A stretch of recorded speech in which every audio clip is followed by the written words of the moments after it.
Thank you very much, and good morning. And let me start by thanking Assemblywoman Glick and all of our legislative colleagues who have joined us here today. And it's, you don't have the same vantage point if you're sitting there and looking up here. During your legislative career, every now and then it comes together. Every now and then things get done the right way. So as our colleagues are introduced, and as they attend this type of event, both Senate and Assembly, Democrat, Republican, you feel like you're actually doing the people's business and you're doing the right thing. So when we have days like this, it should be celebrated, they should be celebrated, and that's why we continue to do the work we do in public service and in government. So I'm going to take the liberty of speaking on behalf of my colleagues and say, I am grateful to have the privilege and the opportunity to serve as a representative in New York State government, and I think that feeling is shared by all of my colleagues. So to my Assembly and Senate colleagues, kudos and props to all of you for the work that you do and many of the things that we have to do as we look ahead. Yeah.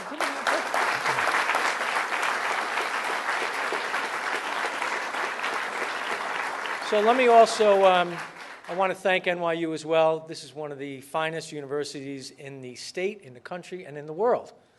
And the work that gets done here is amazing.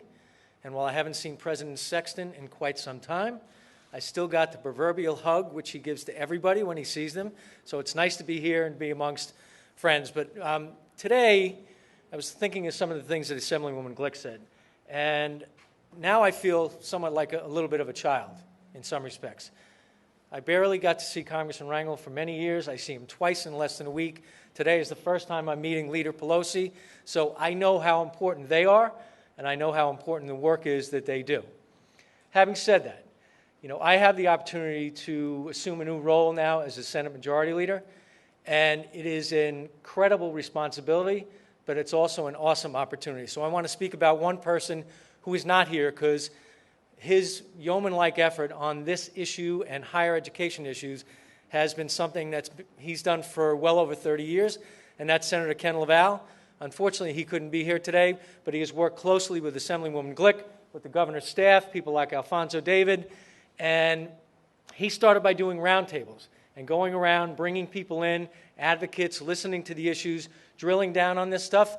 And when we discuss these issues and this issue in our conference, this is not easy stuff. It's just not.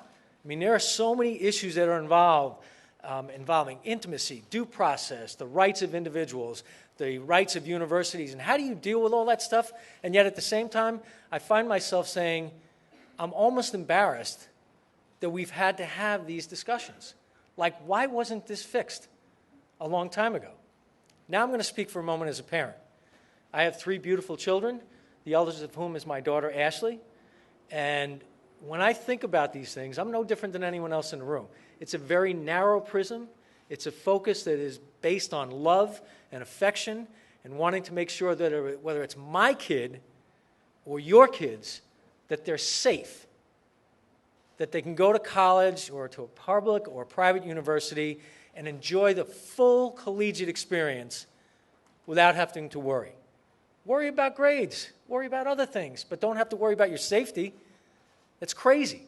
So what we've done here, I think, is fantastic. And the governor deserves extraordinary credit because New York is now stepping out in front as a leader again. This will be the benchmark.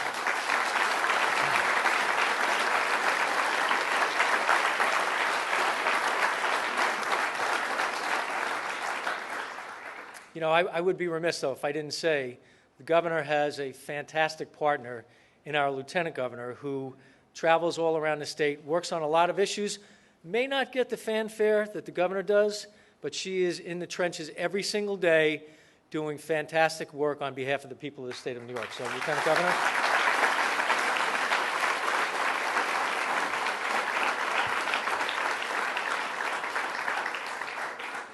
Deborah Glick mentioned this, Assemblywoman Glick mentioned this.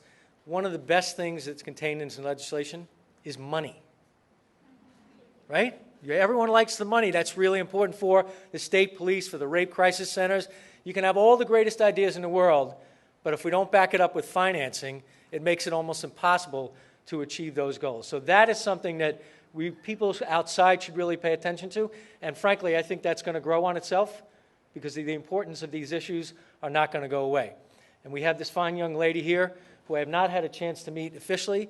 I think to myself, I've been speaking in public for a very long period of time. How much courage and bravery does she have to be standing here amongst all of us? That takes guts, it takes moxie, it takes determination. So happy to see you here is fantastic.